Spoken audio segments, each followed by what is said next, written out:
रोहित का चेहरा ऐसा लग रहा था जैसे किसी ने उसे पंच किया हो। तो उसके चेहरे के एक्सप्रेशन से ऐसा लग रहा था जैसे वो बहुत शर्मिंदा है। अक्षय के लेक्चर देने के बाद रोहित ने ध्यान से सोचा और उसे भी लगा कि तो सच में बहुत अजीब बात है। 50 लाख रुपए बहुत बड़ी बात होती है। क्या सच में काम पूरा होने पर वो आदमी अपना वादा पूरा करता और रोहित को उतने पैसे देने वाला था क्या? पर अगर उस आदमी ने पैसे नहीं दिए तो अचानक ही रोहित को बहुत घबराहट होने लगी। उसने नव्या की तरफ देखा और अचानक से उसका पूरा शरीर कांपने लगा। वो तो किस्मत अच्छी थी कि नव्या ठीक थी। अगर नव्या को कुछ और हो गया होता तो सोच भी नहीं सकता था कि उसका नतीजा क्या होता। पर रोहित ने अपना सिर नीचे किया और चुप हो गया। उसकी आंखों में दर्द और डर दोनों साफ दिख रहे थे। पर अगर उसे वो पैसे नहीं मिलते तो उसे और उसके मम्मी पापा को घर वाले घर से बाहर निकाल देते। उसने जोर से अपने दोनों हाथ की मुट्ठी कसकर बंद कर ली। पर अगर उसे सच में वो पैसे मिल गए तो? अगर कोई उससे पूछे कि क्या उसे अपने एक्शंस पर पछतावा हो रहा है, क्या उसे पछतावा हो रहा है कि उसे नव्या को बचाना चाहिए था या फिर नहीं, अगर उसने नव्या को नहीं बचाया होता तो क्या वो प्लान सक्सेसफुल हो गया होता? अनजान आदमी का प्लान तो सिर्फ नव्या को टॉर्चर करना ही था। उसे इस बात का कोई पछतावा नहीं था। अक्षय ने उसका हाथ छोड़ दिया और रोहित अपने सेंसेस में वापस आ गया। उसने अक्षय से कहा, उस आदमी ने मुझे एडवांस में 1 लाख रुपए दिए थे। हालांकि ये कुछ भी नहीं थे, पर मैं खुद हैरान हो गया था। अक्षय ने चिढ़ते हुए उसकी तरफ देखा और कहा, 1 लाख 1 लाख रुपए और तुम उसकी बात मान गए? बस 1 लाख रुपए के लिए तुमने नव्या को धोखा दे दिया। बहुत ही ज्यादा घटिया इंसान हो तुम। अगर अक्षय को पहले पता होता तो उसने पहले ही रोहित को लाखों रुपए दे दिए होते नव्या से दूर रहने के लिए। शर्म के मारे रोहित का सिर नीचे झुकता जा रहा था। अचानक से उसने चेयर के खिसकने की आवाज सुनी। रोहित समझ गया कि नव्या उठकर खड़ी हो गई है। वो थोड़ा नर्वस हो रहा था। वैसे तो उसे पता था कि नव्या को मुंह दिखाने लायक नहीं बचा है वो, पर फिर भी उसने धीरे से अपना सिर ऊपर किया और नव्या की तरफ देखा। क्या वो उसे माफ कर देगी? हालांकि उसकी हिम्मत नहीं हो रही थी कि वो नव्या से माफी की उम्मीद करे, क्योंकि उसने सच में नव्या को धोखा दिया था। रोहित जानता था कि ये बेशर्मी है, पर उसके दिल में कहीं ना कहीं ये उम्मीद थी कि नव्या उसे जरूर माफ कर देगी। नव्या। रोहित ने नव्या की तरफ देखा और उसे बुलाया। नव्या ने रोहित की तरफ देखा। वो बिल्कुल शांत थी और उसने आराम से कहा, मुझे ये सब बताने के लिए थैंक यू। मुझे जो आंसर चाहिए था वो मुझे मिल गया है। मैं जानती हूँ कि तुमने मुझे धोखा क्यों दिया। पर नव्या की आंखों में थोड़ी नाराजगी दिखाई दे रही थी और उसने कहा, फिर इसका मतलब ये बिल्कुल नहीं कि मैंने तुम्हें माफ कर दिया। मैं तुम्हें कभी माफ नहीं करूंगी, कभी नहीं, क्योंकि धोखेबाजी के लिए कोई माफी नहीं होती। इस पल उसने नव्या को धोखा देने का फैसला किया था। उसने उसी पल अपनी किस्मत में ये ही लिख दिया था, मैं तुम्हारी सारी परेशानी समझती हूँ, मुझे माफ कर देना, पर मैं तुम्हारी इस धोखेबाजी के लिए तुम्हें कभी माफ नहीं कर पाऊंगी। नव्या की बातें सुनकर रोहित के एक्सप्रेशंस बहुत ही सीरियस हो गए थे और एक दुख दिखाई दे रहा था उसकी आंखों में जो बोलकर बयां नहीं किया जा सकता था। नव्या ने कहा कि वो उसे कभी भी माफ नहीं कर पाएगी। नव्या ने गहरी सांस ली और अपना सिर ऊपर किया। ऐसा लगा जैसे वो नहीं चाहती थी कि उसकी फीलिंग्स उसके चेहरे पर दिखाई दे। उसने कहा, अपनी चोट का ध्यान रखना, मैं जा रही हूँ। खुद का ध्यान रखने के लिए बोलकर नव्या उस कमरे से बाहर चली गई। हालांकि अक्षय को रोहित से भी और बहुत सारी चीजों के बारे में पूछना था, पर उसे नव्या की फिक्र हो रही थी, इसलिए उसने रोहित को सिर्फ घूर कर देखा और फिर नव्या के पीछे पीछे चला गया। पूरे रूम में रोहित बेड पर अकेला रह गया। बहुत ज्यादा घबराहट हो रही थी, बेचैनी महसूस हो रही थी। ऐसा लग रहा था जैसे उसे कोई बहुत जरूरी चीज छूट रही हो या उससे दूर जा रही थी। रोहित ने पलके झपकाते हुए यहाँ वहां देखा और वो अपने इमोशंस को कंट्रोल नहीं कर पाया और उसकी आंखों से आंसू छलक गए। धीरे धीरे वो आंसू बहने लगे। घर वापस जाते हुए नव्या ने एक शब्द भी नहीं कहा, बस चुपचाप कार से बाहर देखती रही। जैसे ही वो लोग क्वींस विला में अपने अपार्टमेंट में पहुंचे, नव्या जाकर सोफे पर नहीं लेटी जैसा कि वो हमेशा किया करती थी, बल्कि सीधा रूम में गई, दरवाजा बंद किया और जाकर बेड पर लेट गई और फिर उसने अपने तकिए को हक कर लिया। अक्षय ने कमरे का दरवाजा खोला और अंदर आया और उसने रोने की हल्की सी आवाज सुनी। अक्षय चलकर बेड के पास गया। काफी दुखी लग रहा था। उसने अपना हाथ बढ़ाकर नव्या को खींचकर उठाया। उसने नव्या के आंसुओं से खीले उसके चेहरे की तरफ देखा और नाराज होते हुए कहा, मैंने तुम्हें पहले ही बताया था ना कि मुझे अच्छा नहीं लगता अगर तुम किसी और लड़की के लिए रोती हो तो। नव्या रोते हुए आगे बढ़ी और उसने अक्षय को हक कर लिया। अक्षय।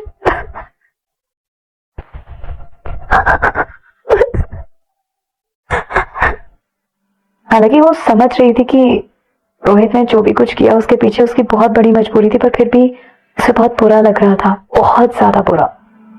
अक्षय ने नव्या को बहुत अच्छे से हक किया और कहा, मैंने तुम्हें पहले ही कहा था ना, ऐसे लोगों से ज्यादा क्लोज मत होना। तुम कभी भी मेरी कोई बात क्यों नहीं मानती हो? रोहित नव्या की असली आइडेंटिटी नहीं जानता था। अगर वो जान जाता तो उनकी दोस्ती ही बदल जाती। बस कुछ टाइम की बात थी। नव्या बस रोती रही और अक्षय के सवालों पर बिल्कुल ध्यान नहीं दे रही थी। अक्षय जानता था कि नव्या बहुत ज्यादा दुखी है और इसलिए उसने उसे रोने दिया ताकि उसका दिल हल्का हो जाए। पर कुछ मिनट बीत जाने के बाद भी नव्या रोए जा रही थी। ऐसा लग रहा था जैसा उसका कोई इरादा ही नहीं है चुप होने का। अक्षय नाराज होने लगा। जैसा कि लोग कहते हैं कि लड़कियां पानी की बानी होती हैं, शायद वो सच है। अक्षय ने धीरे से उसका सिर उठाया और अपनी काली गहरी आंखों से नव्या की आंखों में देखकर कहा, तुम और कितना रोने वाली हो? तुम्हें और रोना है तो रो लो, पर तुम उसके लिए इतना क्यों रो रही हो? मैं उसके लिए नहीं रो रही हूँ, नव्या ने रोती हुई आवाज में कहा। वो खुद के लिए रो रही थी। उसके दोस्त से जो उसे धोखा मिला था वो उसकी वजह से रो रही थी। अक्षय ने ध्यान से नव्या की तरफ देखा। उसे समझ आ गया कि नव्या के आंसू नहीं रुकने वाले। अब उसे ऐसा लगने लगा कि इसको डिस्ट्रैक्ट करने के लिए कुछ और करना पड़ेगा। अक्षय ने धीमी सी आवाज में कहा, अब यही तरीका बचा है नव्या को उस धोखे और जो भी कुछ हुआ है उसके बारे में सोचने से रोकने के लिए। क्या करना पड़ेगा? नव्या ने अक्षय की तरफ देखकर कहा।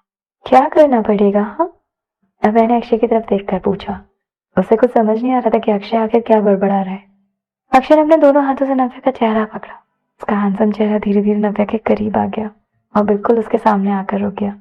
जैसा जो हम दोनों को अच्छा लगता है, जैसा जो हम दोनों को अच्छा लगता है, ऐसी क्या चीज हो सकती है?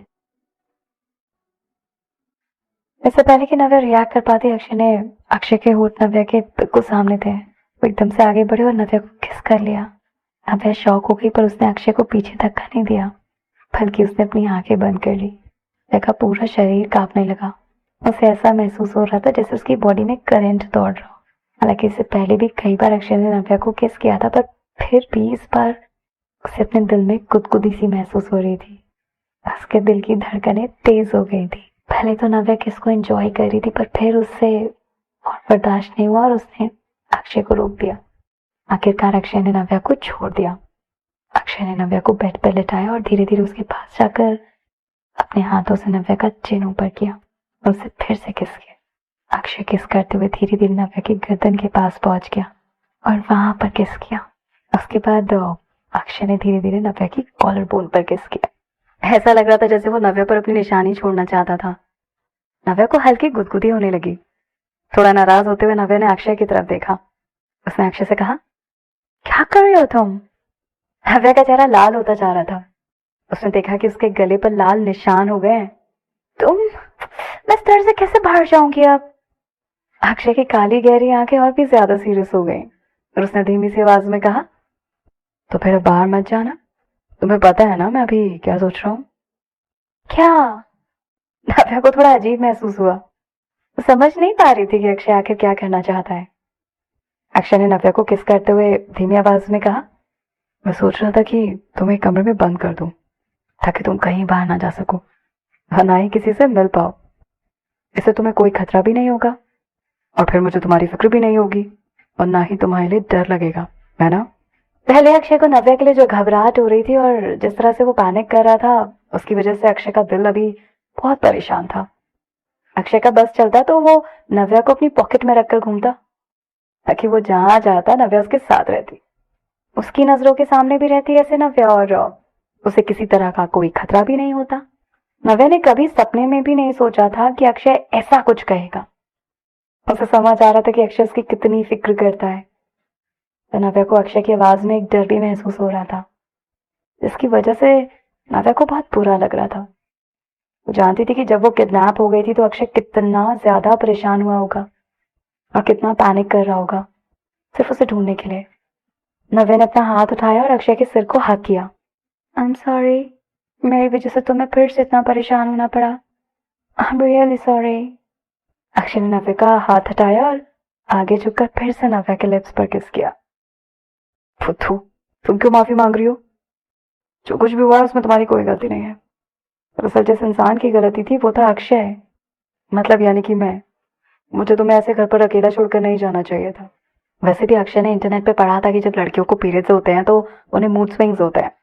कभी कभी वो घर पर रहना काफी बोरिंग समझती हैं और वो फ्रस्ट्रेट भी हो जाती हैं और फिर उन्हें अजीब अजीब से ख्याल आते हैं। शायद इसी वजह से ही नव्या संजना के घर जाना चाहती थी ताकि वो अपना मूड ठीक कर सके। फिर किसने सोचा था कि उसे अपने ही दोस्त से ऐसे धोखा मिलेगा, इतना सावधान रहने के बाद भी। ये सब नव्या ने कभी सोचा नहीं था कि ऐसा कुछ हो भी सकता है। इस बार जिस इंसान को चोट पहुंची थी वो थी नव्या, और अक्षय का दिल ऐसा नहीं था कि वो नव्या को खुद को ब्लेम करते हुए सुन सके। नव्या ने प्यार से अपने दोनों हाथ से अक्षय का चेहरा पकड़ा और उसकी तरफ देखने लगी। उसकी आंखों से फिर से आंसू बहने लगे। उसके गले से आवाज नहीं निकल पा रही थी। उसने रोते हुए कहा, नहीं, मैं किसी और की वजह से माफी मांग रही हूँ। तुम मेरी वजह से किसी की जान लेने वाले थे अक्षय। हालांकि तीसरी मंजिल से कूदकर रिया की मौत नहीं होती, पर फिर भी उसे ये सब सोचकर और देखकर बहुत घबराहट हो रही थी। उसे इस बात की तसल्ली थी कि अच्छा हुआ कि रिया वहां से कूदी नहीं। ऐसा इसलिए नहीं था कि उसका दिल अच्छा था या रिया के लिए पिघल गया था, बस उसे ये लग रहा था कि ये सब गलत है, ऐसा नहीं होना चाहिए। रिया जैसी लड़कियों के लिए नव्या के दिल में दया नहीं थी और उसे कोई फर्क भी नहीं पड़ता था कि उसकी मौत कैसे हुई। पर अभी इस वक्त नव्या की आंखें अक्षय पर टिकी हुई थी। ये आंखों में आंसू थे और उसने धीमी आवाज में अक्षय से कहा, अक्षय, अगली बार चाहे कुछ भी हो जाए तो मुझे प्रॉमिस करो कि तुम कभी किसी की जान नहीं लोगे, ठीक है? अक्षय ने नाराज होते हुए कहा, नव्या तुम्हारा दिल इतना साफ क्यों है और तुम्हें बहुत जल्दी लोगों पर दया क्यों आ जाती है? रिया जैसी लड़कियों के लिए मौत की सजा शायद कम है और यही सजा उसके लिए सही भी है। नहीं, ऐसी बात नहीं है। नव्या ने अपना सिर हिलाते हुए अक्षय को समझाने की कोशिश की और कहा, मुझे उस पर दया नहीं आ रही है। मैं बस ये नहीं चाहती कि तुम्हारे हाथ से ऐसा कुछ हो। तुम्हारे हाथों में किसी और का खून नहीं होना चाहिए। अक्षय ध्यान से नव्या की तरफ देखने लगा। नव्या ने रोते हुए कहा, मैं नहीं चाहती कि तुम किसी की जान लो। मुझे बहुत डर लग रहा है। मैं नहीं चाहती कि तुम ऐसा कोई भी काम करो। किसी की जान लेना शायद बोलने में जितना आसान लगता है, करना उतना ही मुश्किल होता है। पर एक बार अगर किसी की जान ले लो तो खुद भी डर लगने लगता है, घबराहट भी बहुत होती है। नव्या को रिया की बातों से कोई फर्क नहीं पड़ता था, बस वो ये नहीं चाहती थी कि अक्षय के हाथों किसी का खून हो और उसके हाथ किसी के खून से गंदे हों। अचानक अक्षय की आंखें नम हो गईं। धीरे धीरे उसकी आंखें लाल होने लगी। उसने अपने इमोशंस को कंट्रोल करने की कोशिश की और हाथ बढ़ाकर प्यार से नव्या का चेहरा पकड़ा। अक्षय ने कांपती हुई आवाज में कहा, यू इडियट। नम आंखों से नव्या ने अक्षय की तरफ देखा और कहा, प्रॉमिस करो कि तुम ऐसे आगे कभी नहीं करोगे, ओके? अक्षय ने नव्या की आंखों में देखा और गहरी सांस ली। वो खुद को थोड़ा हेल्पलेस महसूस कर रहा था। पागल लड़की, रिलैक्स, टेंशन मत लो। मैं ऐसे ही किसी को क्यों मारूंगा? क्या तुम्हें लगता है मुझे लोगों को मारना अच्छा लगता है? अक्षय ने नव्या को समझाते हुए कहा। अक्षय की बातों में कुछ बातें भी छुपी हुई थी जो नव्या सुन नहीं पा रही थी और समझ नहीं पा रही थी, पर फिर भी उसने जिद करते हुए कहा, तुम चुप रहो, तुम कभी किसी की जान नहीं लोगे, बस। भले ही कोई तुम्हें मेरे लिए कितना भी गुस्सा दिलाए, मुझे प्लीज कभी रीजन मत बनाना तुम किसी की जान लेने का, ठीक है? अक्षय अब इस बारे में नव्या से और डिस्कशन नहीं करना चाहता था, क्योंकि वो नव्या से कोई वादा नहीं करना चाहता था। किसी को नहीं पता था कि फ्यूचर में क्या होने वाला है। क्या पता अगर किसी ने फिर से नव्या को नुकसान पहुंचाने की कोशिश की तो फिर अक्षय ऐसे प्रॉमिस नव्या से कैसे कर सकता है? उसे उसके हाथों से किसी का खून होने की कोई परवाह नहीं थी। इस समय तो बस उसे सिर्फ इस बात की चिंता थी कि कहीं नव्या को कुछ हो ना जाए, वो नव्या को कहीं खो ना दे। अब इसके बारे में कोई और बात नहीं करनी है मुझे। ये सब बातें मेरे लिए जरूरी नहीं है। जो सबसे ज्यादा जरूरी है वो ये है कि तुम सही सलामत हो, तुम मेरे पास हो। इतना कहते हुए अक्षय ने नव्या को फिर से किस किया ताकि वो आगे कुछ ना बोल सके। नव्या थोड़ी नाराज होने लगी और खुद को अक्षय से छुड़ाने के लिए नव्या ने अक्षय को धक्का दे दिया। काफी कोशिश कर रही थी उसे धक्का देने की। उसने उसके शोल्डर के पास भी मारा, पर अक्षय ने नव्या की तरफ ध्यान नहीं दिया और नव्या को किस करता रहा। नव्या कुछ बोलने की कोशिश कर रही थी पर वो कुछ भी नहीं बोल पा रही थी। नव्या बार बार अपने हाथों से अक्षय को धक्का देने की कोशिश कर रही थी। अक्षय ने नव्या का हाथ पकड़ लिया और अपने चेस्ट की तरफ खींचा। उसने नव्या के हाथ को पकड़कर अपने टी शर्ट के अंदर अपने चेस्ट पर रख दिया ताकि वो उसकी बॉडी को फील कर पाए। कुछ देर के लिए तो नव्या हैरान हो गई। नव्या को अपने हाथों के नीचे अक्षय की मसल्स फील हो रही थी और उसके दिल की धड़कनें भी वो महसूस कर पा रही थी। अक्षय के पैशनेटली किस करने की वजह से नव्या को कुछ देर के लिए कुछ और समझ नहीं आ रहा था। उसके दिमाग ने काम करना बंद कर दिया था। जब भी नव्या की ऐसी हालत हो जाती है तो अक्षय को उसे ध्यान से देखना और ऑब्जर्व करना अच्छा लगता है। ये अक्षय के लिए बहुत खास था क्योंकि सिर्फ अक्षय ही था जो नव्या को इस हालत में देख सकता था। बेड पर दोनों एक दूसरे से लिपटे हुए थे और उनके पैशन की वजह से रूम का टेम्परेचर भी बढ़ गया था। उधर एक आलिशान होटल में नव्या को ढूंढने के बाद कबीर को वापस अपने घर जाना था, पर फिर भी वो वापस होटल चला गया। वो सीधा होटल के प्रेसिडेंशियल स्यूट में गया, ये देखने के लिए कि वो लड़की उठ गई है या नहीं, सब ठीक है या फिर नहीं। जैसे ही वो रूम के अंदर गया तो देखकर हैरान हो गया कि बेड पर कोई भी नहीं है, बेड खाली है। कबीर थोड़ा नाराज होने लगा। उसने ध्यान से कमरे में चारों तरफ देखा।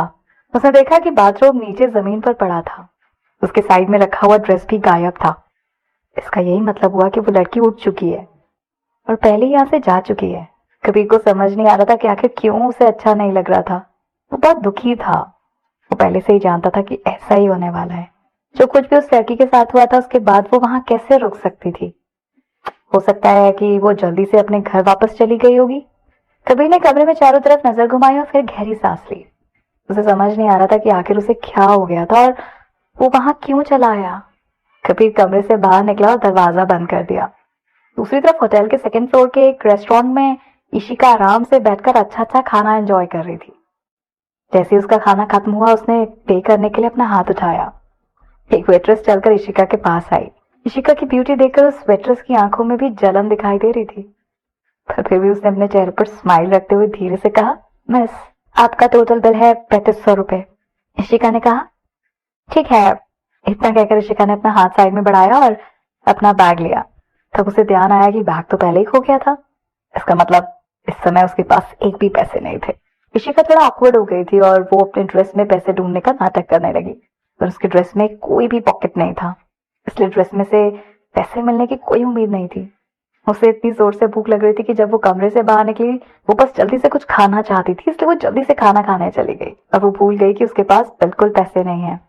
वेट्रेस के चेहरे से तुरंत स्माइल गायब हो गई। उसने नाराज होते हुए गुस्से में कहा, मिस, आपके पास बिल पे करने के लिए पैसे नहीं है। अगर आपके पास पैसे नहीं होते तो आप अपने किसी फ्रेंड से बोलकर बिल सेटल करवा सकती हैं। मेरे पास नहीं है, इशिका ने वेट्रेस से कहा। उसके पास कुछ भी नहीं था, अपना फोन तक नहीं था उसके पास। अब इशिका बहुत परेशान हो गई थी। उसे समझ नहीं आ रहा था कि अब वो क्या करे। वेट्रेस ने गुस्से में उससे पूछा, तो क्या तुम्हारा प्लान यहाँ से खाना खा के बिना पैसे दिए जाने का था?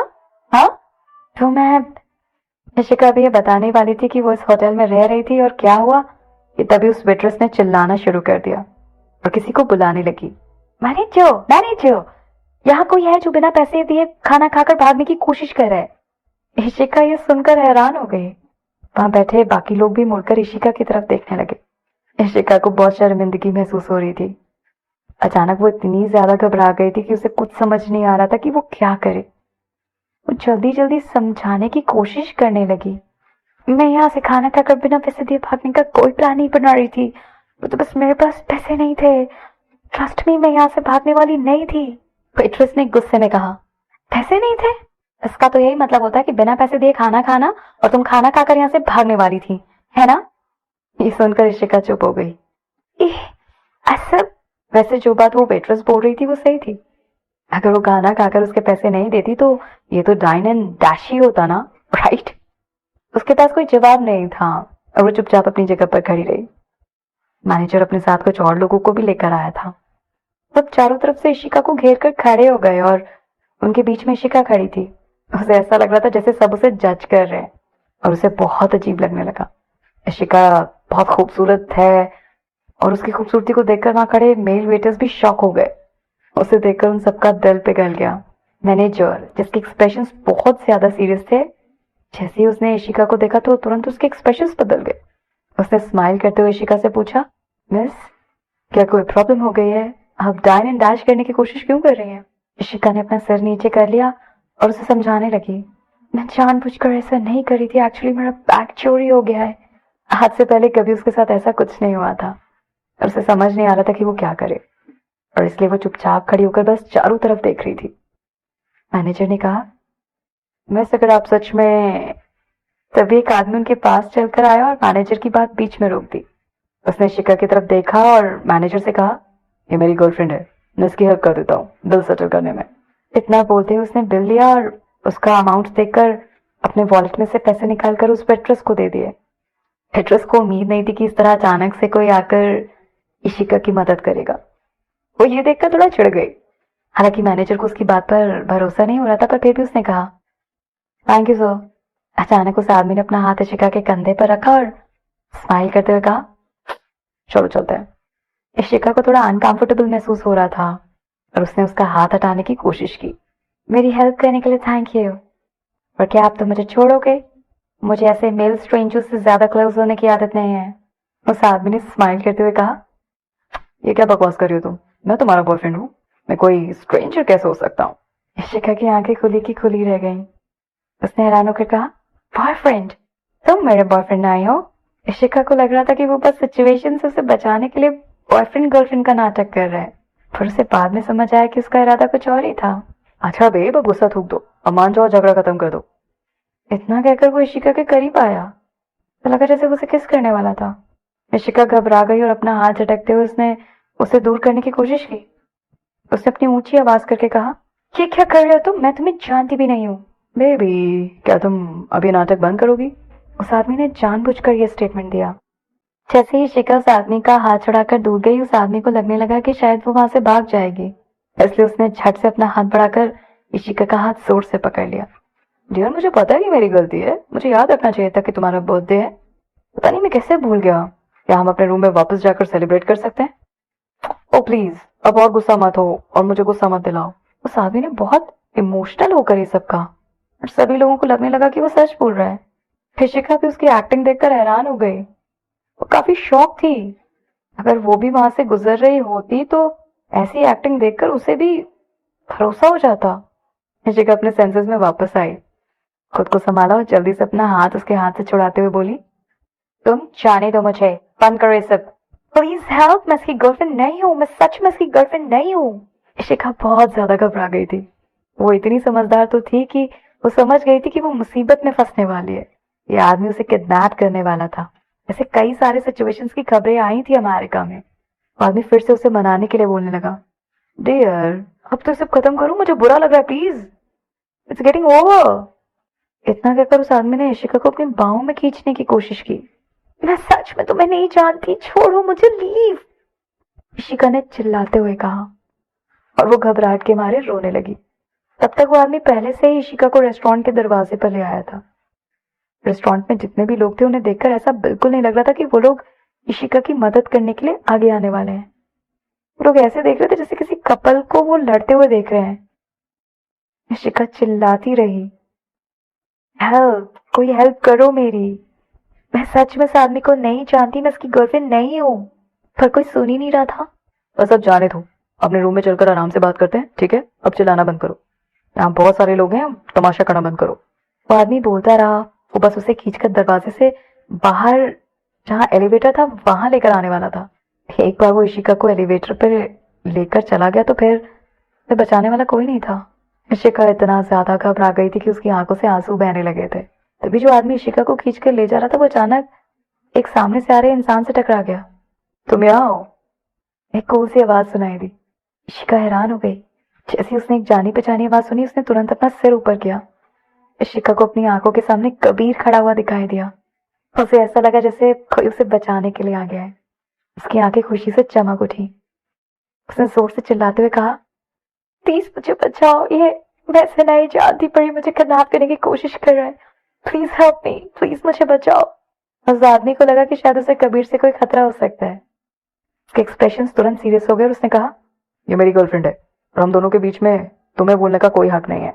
पर जब वो आदमी मुड़ा और कबीर की तरफ देखा तो शायद उसकी पर्सनैलिटी से डर गया और वो घबरा गया। जो कोई भी उसे इतने करीब से देखता है वो सोचता है कि उससे पंगा लेना ठीक नहीं है। कबीर की पर्सनैलिटी खुद ज्यादा ही इम्प्रेसिंग और डेयरिंग लगती थी। उसे देखकर वो आदमी हिचकिचाने लगा। उसने शिका के खूबसूरत चेहरे की तरफ देखा और सोचने लगा कि ऐसी खूबसूरती कहाँ रोज रोज मिलती है। तो फिर भी वो एक बार और ट्राई करना चाहता था और अपनी किस्मत आजमाना चाहता था। उस आदमी को ऐसा लगा कि ये दोनों करीब नहीं है, क्योंकि इशिका जिस तरह से कबीर से बात करी थी उससे साफ साफ पता लग रहा था कि वो लोग कोई क्लोज फ्रेंड्स नहीं है। इसलिए उसने फिर से हिम्मत जुटाई और गहरी सांस ली और कबीर से कहा, ये मेरी और मेरी गर्लफ्रेंड के बीच की बात है, तुम हमारे बीच में पढ़ने की कोशिश मत करो। इनफैक्ट तुम्हें हमारे बीच में पढ़ने की जरूरत नहीं है, तुम्हारे लिए अच्छा होगा अगर तुम चुप रहो। कबीर ने अपनी गहरी नीली आंखों से शिखा के घबराए हुए चेहरे की तरफ देखा और कहा, तुम्हारी गर्लफ्रेंड, तुम्हारे पास कोई प्रूफ है कि ये तुम्हारी गर्लफ्रेंड है? इतना कहकर अचानक कबीर ने अपना हाथ आगे बढ़ाया और पता नहीं कैसे एकदम से उस आदमी का हाथ सुन्न पड़ गया। उसके हाथों में से वो लड़की का हाथ गायब हो चुका था। कबीर ने इशिका को अपनी तरफ खींचा और इशिका उसी के पास खड़ी हो गई। जैसे ही उसने कबीर को अपने सामने देखा तो उसे थोड़ी तसल्ली हुई। उसको माने बहुत सेफ लग रहा था। जब भी वो कबीर के साथ होती थी तो उसे बहुत सेफ लगता था और वो जल्दी से अपना हाथ बढ़ाकर कबीर की बाजू पकड़ लेती थी। वो आदमी जोर से शिका के ऊपर चिल्लाया, अगर तुम मुझसे गुस्सा हो तो ठीक है, पर मैं नहीं चाहता कि कोई और आदमी तुम्हें यूज करे। कम ऑन यार, मुझे दुख मत पहुंचाओ। ये तुम्हें आइडिया है कि मुझे कितना हर्ट हो रहा है? ये एक्टिंग देख के इशिका दंग रह गई। उसे समझ नहीं आ रहा था कि वो आदमी ऐसे और इतनी अच्छी एक्टिंग क्यों कर रहा है। अब इशिका को शक होने लगा था, कहीं वो इंसान कोई एक्टर तो नहीं बना, कोई इतनी अच्छी एक्टिंग भला कैसे कर सकता है। कबीर ने उस आदमी की तरफ देखा और कहा, अरे सुनो भाई साहब, मेरी बात सुनो। तुमने गलत इंसान को पकड़ लिया है, तुम्हारी नहीं मेरी गर्लफ्रेंड है, समझे? ये सुनकर वो आदमी हैरान हो गया और उसको देखकर ऐसा लगा मानो किसी ने उसके ऊपर जोर से पत्थर मार दिया। उसने कहा, तुम्हारी इतनी हिम्मत की कि तुम मेरी गर्लफ्रेंड को अपनी गर्लफ्रेंड कह रहे हो? ठीक है, कोई बात नहीं, क्या सबूत है तुम्हारे पास कि वो तुम्हारी गर्लफ्रेंड है? आप उसने कबीर को उसी की बातों में फंसा दिया। सबूत? कबीर ने पूछा। उसने नीचे इशिका की तरफ देखा। इशिका ने अपनी पलकें झपकाई। उसको खुद जानना था कि कबीर कैसे प्रूफ करेगा कि वो उसकी गर्लफ्रेंड है। अचानक से कबीर ने इशिका का चेहरा अपने दोनों हाथों से ऊपर किया। कबीर ने अपनी आंखें बंद की और इशिका को उसके गाल पर किस किया। इशिका की आंखें खुली की खुली रह गई। वो हैरान हो गई। वो बस कबीर को घूर रही थी और उसके हैंडसम चेहरे को देख रही थी। जहां से वो देख रही थी वहां से कबीर बहुत ज्यादा स्मार्ट लग रहा था। क्योंकि ऐसी चीजें हो रही थी तो रेस्टोरेंट में मौजूद सभी लोग अब शांत हो गए थे। सब लोग बस देख रहे थे कि अब आगे क्या होने वाला है और सब बहुत हैरान हो गए थे। जब कोई हैंडसम लड़का किसी सुंदर लड़की को किस करता है तो कितना अच्छा लगता है ना। सब लोग उस दूसरे आदमी को घूर रहे थे। किसी को भी उसकी बातों पर अब बिलीव नहीं था। उसके जैसे इंसान की गर्लफ्रेंड इशिका नहीं हो सकती। इशिका उसके हिसाब से बहुत ज्यादा सुंदर थी। इशिका शर्म के मारे लाल हो गई थी। जब उसको समझ आया कि क्या हो रहा है तो उसने कबीर को धक्का दे दिया। क्या जरूरत थी मेरे गाल पर किस करने की? हाँ, तो गुस्से में लाल भी थी और उसे शर्म भी आ रही थी। वहां मौजूद लोगों के लिए एक परफेक्ट एग्जाम्पल था एक कपल का। कबीर ने इशिका की कमर पकड़ी और ऊपर उस आदमी की तरफ देखते हुए पूछा, और भी कुछ सबूत चाहिए क्या? जब उस आदमी ने देखा कि वहां रेस्टोरेंट में सब शांत है तो वो समझ गया कि अब कुछ नहीं हो सकता, इसलिए वो वहां से चुपचाप चला गया। कबीर ने इशिका की तरफ देखा और उसे कहा, चलो चलते हैं। शायद उसने इशिका को बचा लिया था या फिर शायद इशिका को अभी भी समझ नहीं आ रहा था कि वहां क्या हो रहा था और इसलिए वो चुपचाप कबीर के पीछे चली गई। वो दोनों अब अपने प्रेसिडेंशियल स्वीट में वापस आ चुके थे। कबीर ने दरवाजा बंद किया और उसने इशिका को दीवार पर धक्का मारा। अचानक से वो इशिका की आंखों में घूरने लगा और उसके पास आने लगा और कहा, तो मेरे एक बार कहने पर मेरे पीछे पीछे कैसे आ गए? क्या तुम्हें डर नहीं लगता कि मैं तुम्हें कुछ कर दूंगा? इशिका को कबीर से बिल्कुल डर नहीं लगता था, शायद इसलिए वो उससे ऑलमोस्ट किडनैप ही हो चुकी थी। इशिका ने कहा, मुझे पता है कि तुम ऐसा कुछ नहीं कहने वाले हो। अगर कबीर को ऐसा कुछ करना होता तो वो पिछली रात को ही कर लेता और अभी तक इंतजार नहीं करता कुछ करने का। इशिका इतनी स्टूपिड भी नहीं थी जितनी वो दिखती थी। उसको पता था कि हर चीज और हालात को पहले एनालाइज किया जाता है और वो बस उसके पीछे पीछे इसलिए नहीं आई थी क्योंकि वो हैंडसम था, बल्कि इशिका की नजर में वो एक अच्छा इंसान था। क्या तुम्हें पूरा यकीन है? कबीर ने इशिका से पूछा। और इशिका के और करीब आ गया। वो दोनों एक दूसरे के इतने करीब थे कि उन दोनों की दिलों की धड़कन एक दूसरे को सुनाई दे रही थी। इशिका का चेहरा शर्म के मारे लाल हो गया था। रेस्टोरेंट वाले किसके बारे में सोच सोच कर वो शर्माए जा रही थी। उसके मुंह से वर्ड्स नहीं निकल रहे थे। फिर भी उसने कहा, तो तुम एक अच्छे इंसान हो और तुमने मेरी जान बचाई कर रात को, तो मैं भला तुम पर शक क्यों करने लगी? राइट? हालांकि उसने ये कहा लेकिन फिर भी उसने वहां से निकलने की कोशिश की। इशिका को समझ नहीं आ रहा था कि वो सिचुएशन में कैसे रिएक्ट करे या फिर वो सिचुएशन से कैसे निकले। उसका दिल इतनी जोर से धड़क रहा था कि मानो थोड़ी देर में वो उसके शरीर से बाहर निकल जाएगा। उसको बहुत ज्यादा घबराहट हो रही थी। ऐसा इसलिए हो रहा था क्योंकि इशिका को कभी भी ऐसा फील नहीं हुआ था। अभी तक वो किसी के साथ भी, या फिर ये कह लो कि वो किसी के साथ इतना इंटीमेट नहीं फील करती थी, इतना करीब नहीं आई थी पहले कभी। पिछली रात, मुस्कुराते हुए कबीर ने कहा। वो इशिका को घूर रहा था और वो अपने आप को रोक नहीं पाया। पिछली रात जो उसने देखा था उसके बारे में वो सोचने लगा। उसने देखा था कि इशिका कितनी सुंदर है। वो बहुत गोरी है और उसकी आंखें भी बहुत सुंदर है। उसका फिगर भी बहुत अच्छा है और बहुत कम लड़कियां ऐसी परफेक्ट होती है। इशिका की आंखें इतनी सुंदर थी कि अगर वो चाहे तो किसी को अपने वश में कर सकती थी अपनी खूबसूरत आंखों की वजह से। वैसे कबीर का भी दिल थोड़ा सा तो डोल गया था उसे देखकर। कबीर ने बिल्कुल वैसा ही फील किया जैसा कबीर के बॉस ने उस दिन उस लड़की के लिए कहा था। क्योंकि कबीर ने किसी लड़की के साथ आज तक फ्लर्ट नहीं किया था, इसलिए उसको जो भी फील हो रहा था वो उसने आज तक फील नहीं किया था। इशिका को अपने सामने खड़े देख कबीर को कुछ डिफरेंट फील हो रहा था। कबीर को ऐसा लग रहा था जैसे वो उसके दिल को कंट्रोल कर रही थी। अचानक से कबीर ने सोचा कि वो कुछ टेस्ट करेगा। अचानक से उसने इशिका के गाल पकड़े और उसको कुछ इशारा किया और फिर उसे देखने लगा। ऐसा करने के बाद वो आगे बेंड हुआ और उसने अपना फोरहेड इशिका के फोरहेड पे रख दिया। उन दोनों के कान, नाक, आंखें एक दूसरे के बिल्कुल सामने और पास थे। इशिका बिल्कुल हैरान हो गई और उसे समझ नहीं आ रहा था कि वो क्या करे, इसलिए वो चुपचाप कबीर की आंखों में देख रही थी। वो दोनों साथ में सांस ले रहे थे। इशिका ने नीचे देखा और उसकी नजर कबीर के होठों पर पड़ी। वो कुछ सोचने लगी और उसके गाल शर्म के मारे लाल हो गए। तुम क्या कर रहे हो? इशिका ने शर्माते हुए कबीर से पूछा। कबीर को एहसास हुआ कि उसे इशिका की आवाज बहुत अच्छी लग रही है। उसकी आवाज बहुत क्लियर और प्योर थी और बहुत प्यारी भी। और जब वो शर्माती थी तो वो बहुत धीरे बोलती थी। कबीर को इशिका की बात सुनकर बहुत अच्छा लग रहा था।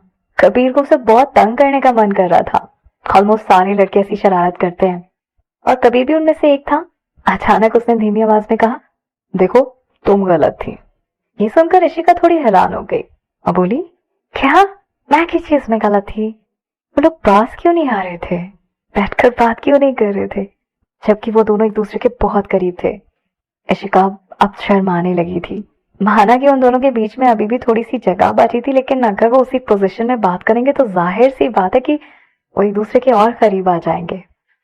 इशिका को समझ नहीं आ रहा था, वो बहुत कंफ्यूज्ड थी। पर वो कंफ्यूज्ड क्यों थी? कबीर की अच्छी बॉडी की वजह से या फिर उसकी आवाज की वजह से? इशिका सिर्फ शर्मा नहीं रही थी बल्कि उसका दिल भी बहुत जोर से धड़क रहा था। उसकी आंख फिर से कबीर के होठों पर पड़ी। कबीर ने इशिका को उसकी कमर से पकड़ा और उसको अपने करीब खींचते हुए कहा, तुम गलत हो, मैं अच्छा इंसान नहीं हूँ। माना कि उसने इशिका की पिछली रात को जान बचाई थी, लेकिन उसने ऐसा करने से पहले कुछ और भी किया था। इशिका ये सुनकर हैरान हो गई और उसको कुछ समझ नहीं आया। तो उसने पूछा, क्या? ऐसे क्यों कह रहे हो तुम? क्योंकि मैंने कुछ गलत किया था कल रात को तुम्हारे साथ, उसने इशिका को पकड़ते हुए कहा। अचानक से इशिका के दिल में दर्द होने लगा। उसको सुनकर जोर का झटका लगा। उसने शर्मा कर पूछा, फिर तुमने क्या बुरा किया मेरे साथ? उसको बिल्कुल भी कुछ याद नहीं आ रहा था कि पिछली रात क्या हुआ था। उसको बस हल्का हल्का कुछ याद आ रहा था, लेकिन इतना भी नहीं कि उसको सब कुछ याद आ जाए। इशिका उन लोगों में से थी जिनको फालतू में ज्यादा कुछ सोचने की आदत नहीं थी।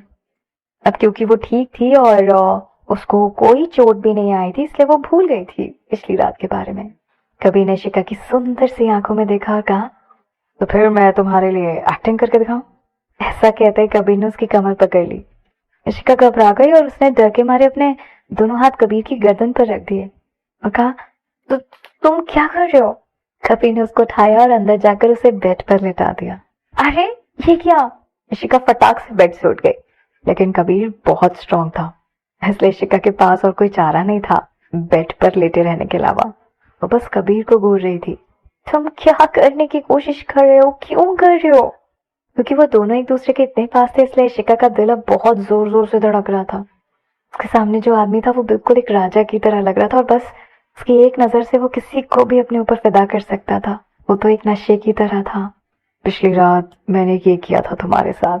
कबीर ने जानबूझकर अपनी आवाज धीमे की और वो बहुत शरारती हरकतें करने लगा। वो इशिका के और करीब आया, लेकिन उसने अभी तक इशिका को टच नहीं किया था। लेकिन फिर भी इशिका को ऐसा लग रहा था जैसे मानो कोई इनविजिबल हाथ उसको टच कर रहा हो। तुमने क्या किया था मेरे साथ? साफ साफ बताओ, प्लीज साफ साफ बताओ, इशिका ने कबीर से पूछा। उसने अपनी पूरी बॉडी देख ली थी, लेकिन इशिका को कुछ भी अलग सा या अजीब सा नहीं लग रहा था। इसलिए शायद उसने ये सोचा था कि कबीर ने उसके साथ कुछ गलत नहीं किया।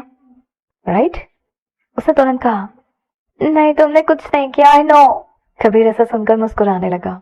इशिका का रिएक्शन बिल्कुल वैसा था जैसे कबीर ने एक्सपेक्ट किया था। कल रात मैंने ये किया था तुम्हारे साथ। कबीर ने इशिका के गाल पकड़े और नीचे झुककर उसको किस किया गालों पर।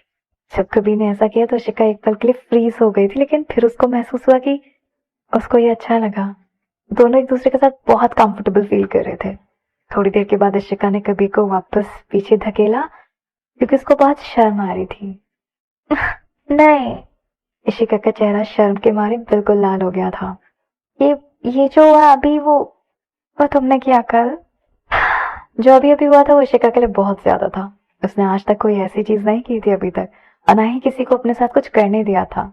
जब कबीर ने उसको किस किया तो उसको बहुत अच्छा और कंफर्टेबल लग रहा था, लेकिन अगर और कुछ होता तो इशिका ऐसा नहीं होने देती, क्योंकि उसको ऐसा फील हो रहा था कि इसके अलावा अगर कुछ और हुआ तो उसका दिल उसके शरीर से बाहर निकल जाएगा। और उनको मिले हुए अभी ज्यादा टाइम हुआ ही नहीं था। वो दोनों तो एक दूसरे के क्लोज भी नहीं थे, तो फिर कबीर इतना कॉन्फिडेंस से ऐसा कैसे कर पा रहा था इशिका के साथ? ऐसी चीजें तो सिर्फ कपल्स करते हैं। ये सोचकर इशिका थोड़ा गुस्सा हुई और वो कबीर को घूरने लगी। और फिर उसने कहा, अब बस तुम रुक जाओ, समझे? मुझे मुझे बिल्कुल अच्छा नहीं लग रहा है। लेकिन कबीर उसको सीरियसली नहीं ले रहा था, क्योंकि इशिका गुस्से में नहीं बल्कि शर्माते हुए कह रही थी ये सब। कबीर ने वापस से पूछा, तुम्हें अजीब लग रहा है? इशिका को लगा कि शायद वो जो कहना चाहती है कबीर वैसा नहीं समझ पा रहा है, इसलिए इशिका ने कहा, मेरा मतलब है कि मैंने ऐसा कोई भी चीज आज तक किसी के साथ नहीं की इससे पहले, इसलिए प्लीज मत करो ऐसा कुछ भी। मुझे समझ नहीं आ रहा कुछ, प्लीज।